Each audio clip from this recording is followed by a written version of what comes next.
Like, dude, come to me or come at us with something different. Be different. That the whole trash can thing is so played out. Like, no one cares here anymore. No one. The only people that talk about it are three fan bases: the Dodgers, the Yankees, and now the Phillies. Like, that's it.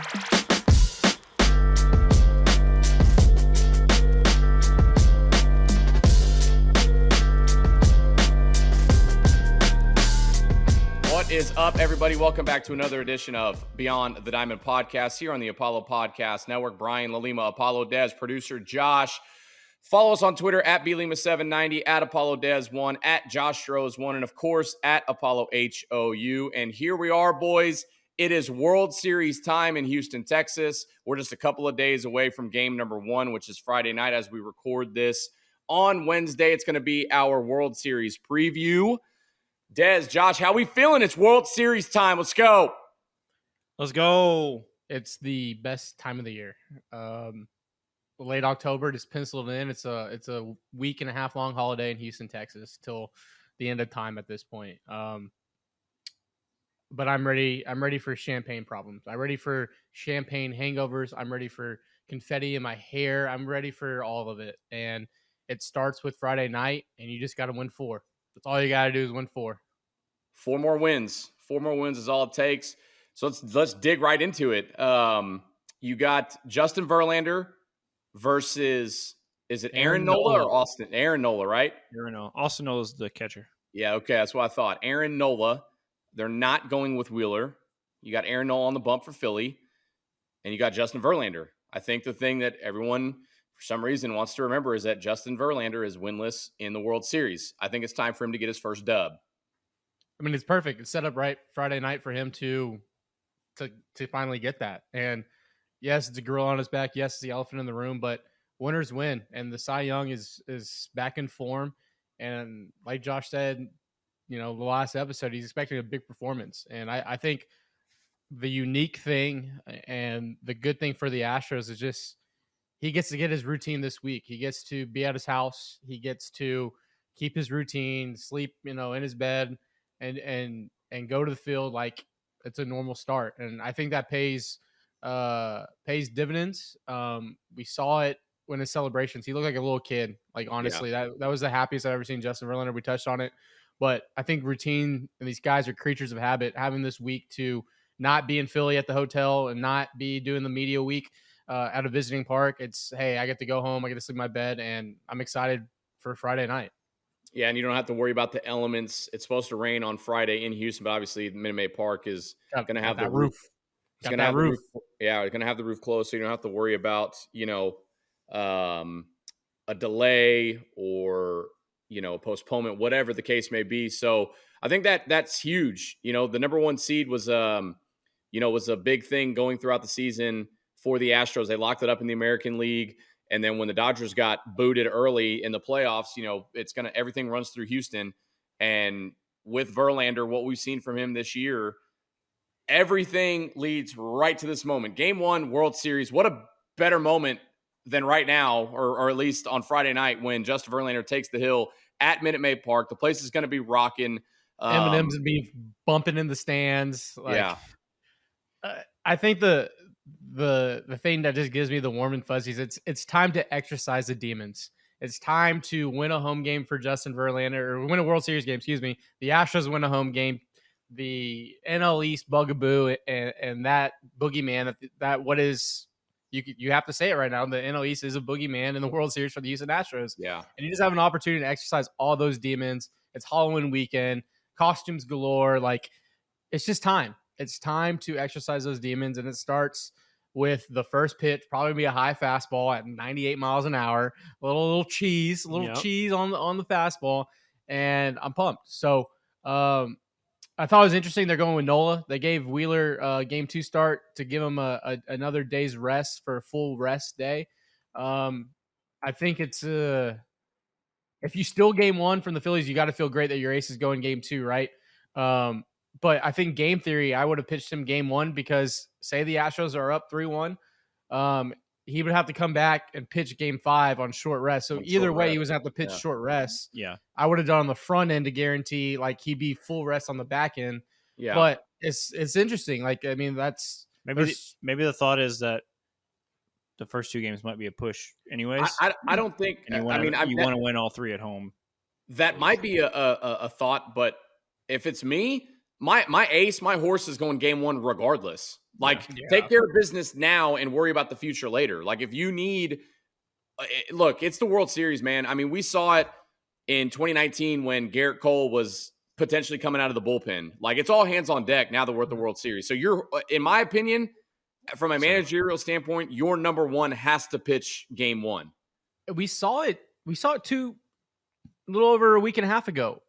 Terry Francona didn't pitch Shane Bieber, his ace, on 3 days rest and kept him in his back pocket for a potential ALCS game. You play to win the game now. Yeah, exactly. And I think the boys are going to take it a little disrespect. They should use it as fuel, fire the fuel and all that bulletin board material. And look, I think it was easier for the Phillies to make this decision because Aaron Nola did kind of dice the boys up in his last start in Minute Maid Park. I think he was 6 2/3 of perfect ball before we got like 3 singles in a row when they clinched. Actually, I think that was like literally the last game we lost. So I think that's why the decision was probably a little bit easier on their end. But I throw my horse. I throw my guy because if you lose both in Houston, now you're stuck with a rookie game 3 and then a potential bullpen game 4. That's probably Syndergaard is probably starting that one. Yeah, I think they had it listed as Syndergaard would be the potential game 4 starter. Yeah, which I mean, good luck getting 3 or 4 innings out of him. Yeah, so I mean, I think the matchup on paper, obviously Nola obviously he's on a hot streak. The Phillies as a whole are on a hot streak, but it's the Astros control everything. They control everything in front of them. Like you said, the league runs through Houston with the home field advantage, and Minute Maid Park's gonna be popping Friday night, especially with these freaking. If you're going to the game and you just paid your mortgage for this ticket, you better be loud. You better be loud because get your money's worth. Get a little turn and send a message. Be loud. Yeah, let's do that. Average ticket price at Minute Maid Park is a little over $1,500, and the average ticket price at Philadelphia at the Phillies is over $3,000. So yeah, if you're going to that game, get your money's worth. Exactly. Philly's gonna be loud. Yeah, so Philly's gonna be loud. Oh yeah, they haven't had a World Series there since 2009. Yeah. So they're starved for a World Series. Plus, it's Philly. Those people are nuts, man. Have you seen the stuff that's been being talked about on social media from these people? I mean, they are literally clearly out of their mind. Chirps are flying, dude, and it's are flying. As far as the chirps are concerned, like when do opposing fans stop bringing up the cheating scandal? Like this is what I said earlier today. No one in Houston gives a fuck anymore. No one cares if you come to us and you say, well, the Astros were cheating. Cool, bro. Yeah, okay, we understand. Like, no one cares. And these people are like, oh, Astros fans are happy that they cheated. Astros fans are the worst fan base. They're okay with it. No one said we as fans in Houston are happy or don't care or do care and like all this other bullshit. Like, dude, come to me or come at us with something different. Be different. That the whole trash can thing is so played out. Like, no one cares here anymore. The only people that talk about it are 3 fan bases: the Dodgers, the Yankees, and now the Phillies. Like, that's it. I think it's been a long week. Like, it's Wednesday right now, and it feels like it's been a month. Yeah. I think everyone is just like sick and tired of each other. And so like we're just getting these redundant jokes and we've been used to it. What I did find tired of waiting. Interesting. And I didn't even tell you guys post pre-show that this series is kind of a blend of what ifs, because there were times where Harper was connected to Houston. Yeah. Right. Real Muto was connected to Houston. And that probably sent Tucker to another team. That probably sent Bregman to another team. So you have like this World Series matchup with like guys that were connected to the Astros and potential trades that obviously wouldn't be here because they would have been rentals, but we would have sent the Bregman and Tuckers away. And like, it's kind of like this little perfect, unique storm of like, what if Jeff Luhnow actually made those trades? Yeah. Right. And it's a cool little unique storyline that I don't think anyone's really talked about because we were the Harper trade was about to happen. That means you probably would have sent Tuck. And then the Real Muto, there was a ton of smoke, even as a free agent, of where he was going to go. So Yeah. little things like that. But we can run through it. I think Major League Baseball had a position by position breakdown that highlighted just the key spots of like the Phillies and the versus the Astros. And I'm going to put you on the spot, Brian. Hold what on. do you think? Hang on real quick. Let me just read this real quick, and then we'll just one last thing before we put a bow on the chirps because it's kind of redundant, like you said. But it's stuff I know. Josh, you commented on this at one point a couple days ago, and I know I did as well. And it's like this is the last thing that I'll say about this. It's like one of them, life of a Philly fan. I don't even want to give them clout, but they're going to get a little bit of attention. News of the Astros sign stealing scandal was made public before the 2020 season. Since then, the Astros have been visitors in 22 different ballparks. There's only 7 cities they have not played in since. Philadelphia is one of them. Have fun with that, or have fun.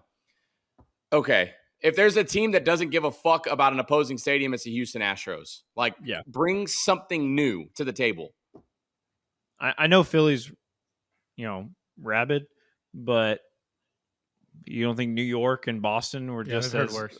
Yeah, right. Worse. We won playoff games in those cities. New York playoff games. New York fans literally threw bottles of Coors Light at Kyle Tucker. Yeah, like they threw bottles of it. Like, come on, dude. It's gonna be loud. It's gonna be rainy. It's a World Series. Yeah, you're telling me there's not gonna be energy? Yeah, come on. Right. Like, so stupid. All right, let's do this breakdown. Put me on the spot. On the spot, position by position breakdown. Major League Baseball has given the Phillies 3 of the potential 6, not 11 spots that they had the clear advantage. What do you think the advantage is? 3 positions of the 11. Wow, 3 positions. Catcher with Real Muto. Yep. Center field. No. What the fuck? You're on the right path. Yes. Okay. Well, Harper's DH, so Harper's got to be included in there. Yep. They have Harper DH advantage because they have Jordan in left. Okay. So where's Schwarber play? Right field. So right field's got to be one of them, right? Schwarb's not on the list. Really? As an advantage, which is scary because he owns us, dude. The dude has played in the big leagues 8 seasons, and he's been to 7 postseasons. Yeah. And they don't have that as an advantage? They don't. They have Jordan. They have Jordan over Schwarber as the advantage. Is first base one of them? First base is the last one. Hoskins over Yuli. Yeah. So I mean, just right there, they have 4 boppers, and you have to attack them. You have to just have the same game plan you kind of had versus the Yankees and Mariners, and you don't let the other guys beat you. If they get solo jacks, so be it. But those 4 guys are dudes you have to respect right now. They're hotter than hot, but hopefully this week kind of cools them off. I think the media week coming to Houston, like how we said, they're not in their routine. They're on the road. They have to go through all the nonsense of and the circus of media of World Series, and they only get to finally catch their breath when that first pitch happens, which is honestly probably a good thing as a competitor. You can just I can focus on this, but all the other stuff is brand new to them, and it's not brand new to these Astros. They've done it time and time again, and so I think that pays.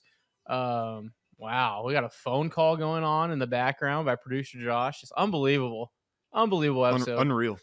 I mean, what are we doing?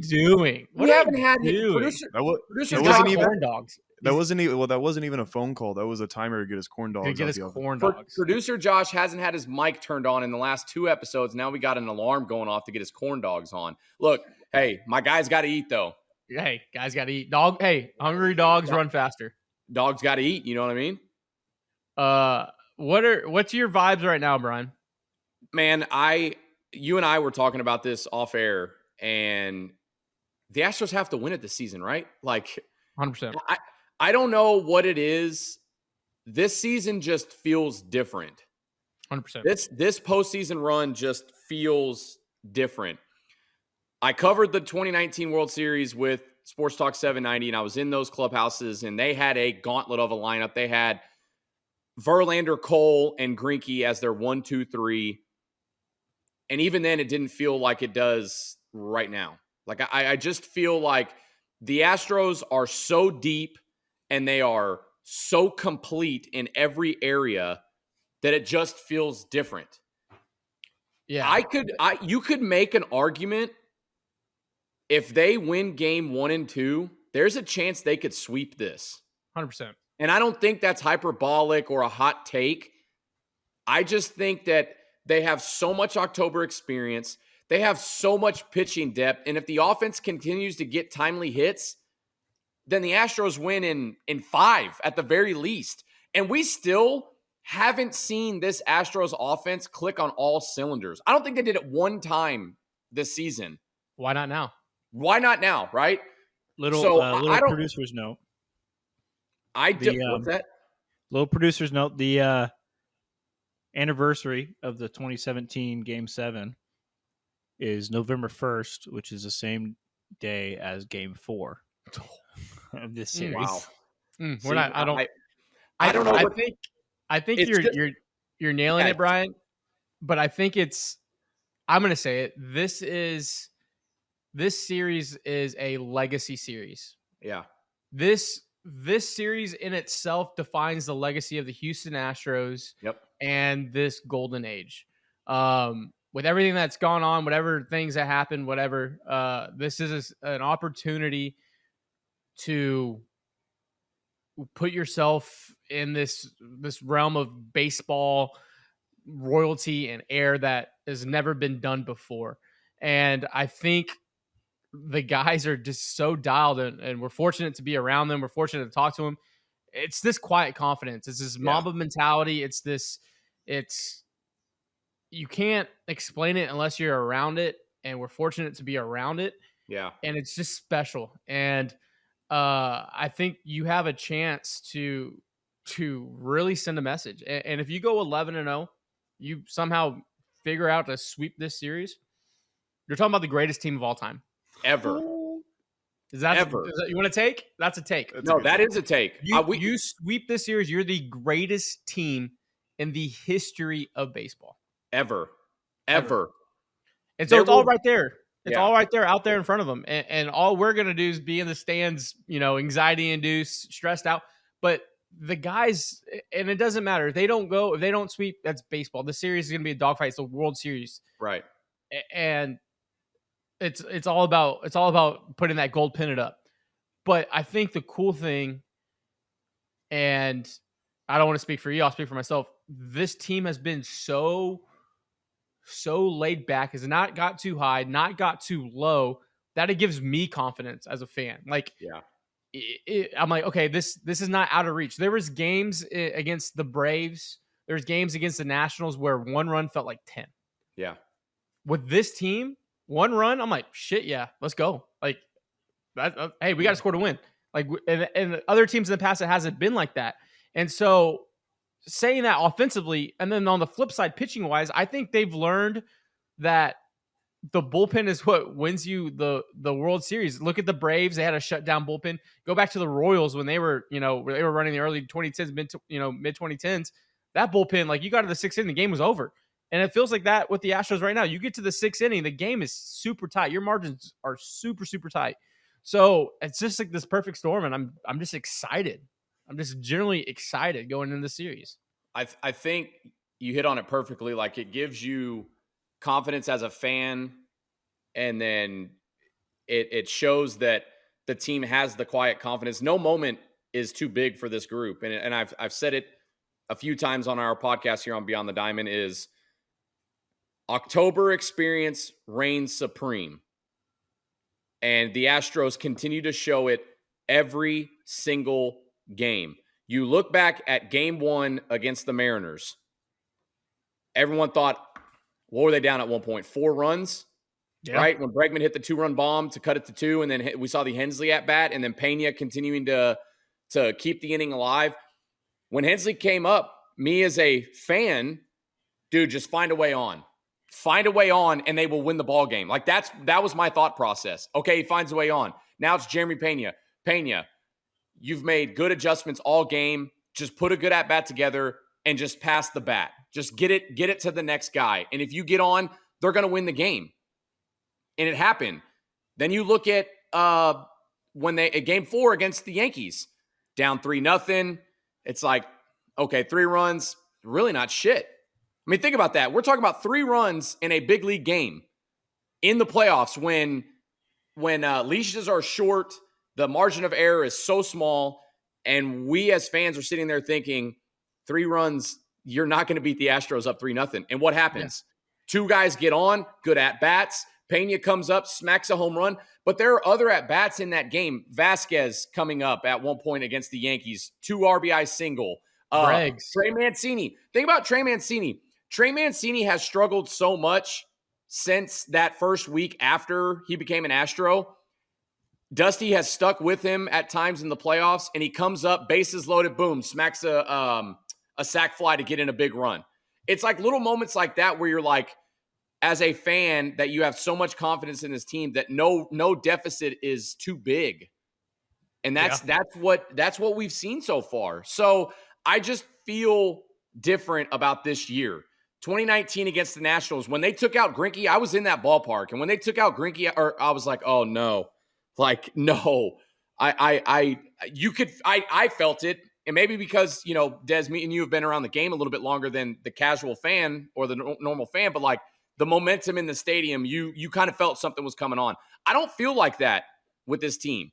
You have so many different options out of the bullpen. When Ryan Stanek, we talked about him multiple times on this podcast, and we both agreed, and Josh as well, we all agreed that he should have been an all-star. We talked to him about it at Apollo HQ. We talked about it. He should have been an all-star. He had a sub-1 ERA at one point. He's only thrown 2 innings in the postseason so far. He has 3 World Series wins. Jose Urquidy hasn't thrown an inning because Luis Garcia, outside of his 18-inning marathon, hasn't pitched an inning. So think about that. That's how much depth that this team has, especially in the bullpen. You can get, if your frontline starter can get you 5, and then you can bring in a guy like Hunter Brown with electric stuff that's a rookie to get you 1 to bridge the gap to Montero, Neris, Ryan Presley, Stanek, and the rest of the guys. Like, just think about that.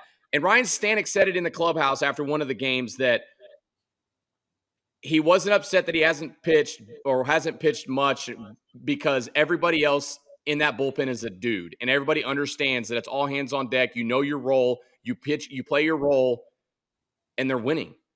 That's why I feel the depth is just so much with this team. Like, it's insane to think about. Yeah, and we're pushing up on time, and this is just the preview. We'll have episodes throughout pretty much after every game, but I think going into Friday night, the Verlander Nola, you have an Aaron Nola that diced you up, but you also have an Aaron Nola that can blow up and give you a 5 or 6 spot, and you just got to be patient. And I think this team just turns it on in October. We've seen it time and time. Doesn't matter if it's Nestor, doesn't matter if it's Garrett Cole, doesn't matter if it's Luis Castillo, doesn't matter if it's Sevy, doesn't matter if it's Gilbert.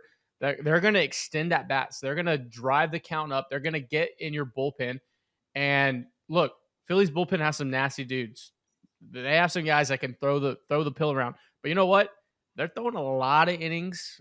Game 1 and game 2 and game 3. That back half of the series. Game 2 of the NLCS, specifically for them, was pretty taxing. Yeah. You're going to be able to get a lot of data. This is Brandon Marr all over again. So the guys have been here. It's nothing new. And I think the quiet confidence they carry, the way that I feel as a fan is just like when we were down 1 in the other series, I'm like, well, this game's chalked. Like, all right, let's go on to the next one. Now it's just like, I think it fuels them. Like they're just different, and I'm just pumped, and I think that we sit here a week from today, that would be game 6 potentially. We're popping champagne. Yeah. I think one last thing before we get our official prediction in. The Astros have heard it from opposing fans. The Astros have heard all the talk through the media about the cheating? Can they win without trash cans? Can they do it the right way? Is it this year? Is it whatever? Just all the naysay, all the bullshit. And I guarantee you, they want to win this more than anything to shut everyone up. It's like you said, Des, perfectly said. It's a legacy year. And then at the very least, get Dusty Baker the World Series ring that he's been chasing for so long. Yep. He's already got a Hall of Fame career. Get him that ring and be one of the best teams to ever play in baseball. Yeah. One last thing as we tune out. I'm tired of this David and Goliath narrative that the Major League Baseball and big media is pushing. The Phillies have a higher payroll than the Houston Astros. What the fuck are we doing? I don't care. I don't care. I don't care they're a wild card team. I don't care they have less wins. They have a higher. What is this, David? They're not the Oakland Athletics with $20 million and a chicken nuggets. Like this is a team that spends more money than the Houston Astros. Yeah, just let them play the game. There's a David and Goliath narrative. Yes, they're pushing. I haven't even seen that. They're pushing it out. It's about the Philadelphia Phillies. It's lazy. Yeah, it's lazy. Phillies payroll $242 million. Astros payroll $182 million.